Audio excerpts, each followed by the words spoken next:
Ghatkopar hoarding दुर्घटना प्रकरणातला आरोपी भावेश भिंडेच्या शोधासाठी आता पोलिसांची 7 तपास पथकं रवाना झाली आहेत। भिंडे सतत त्याची राहण्याची ठिकाणं बदलत असल्याची माहिती मिळते।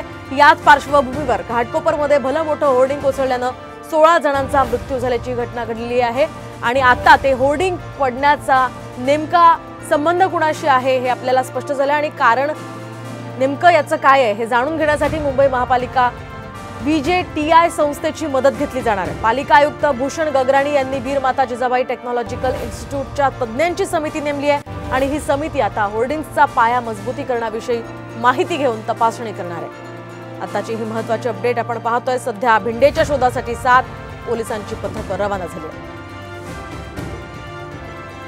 दरम्यान घाटकोपरमधील होर्डिंग दुर्घटना या प्रकरणी माजी लोहमार्ग पोलीस आयुक्तांची चौकशी होण्याची शक्यता आहे। दुर्घटना प्रकरणी रेल्वे पोलीस विभागाने तयार केलेला अहवाल हा गृह विभाग आणि पोलीस महासंचालकांना सादर करण्यात आला आहे। याच प्रकरणी चौकशी समिती स्थापन करण्यात आली आहे। तत्कालीन लोहमार्ग पोलीस आयुक्त कैसर खालिद यांच्या मंजुरी आदेशान्वये इगो मीडिया प्रायव्हेट लिमिटेड या जाहिरात कंपनीला भाडे तत्वावर 10 वर्षांसाठी ही जाहिरात फलक उभारण्यासाठी परवानगी देण्यात आली होती। त्यामुळे या प्रकरणामध्ये खालिद यांची सुद्धा चौकशी होण्याची शक्यता आहे।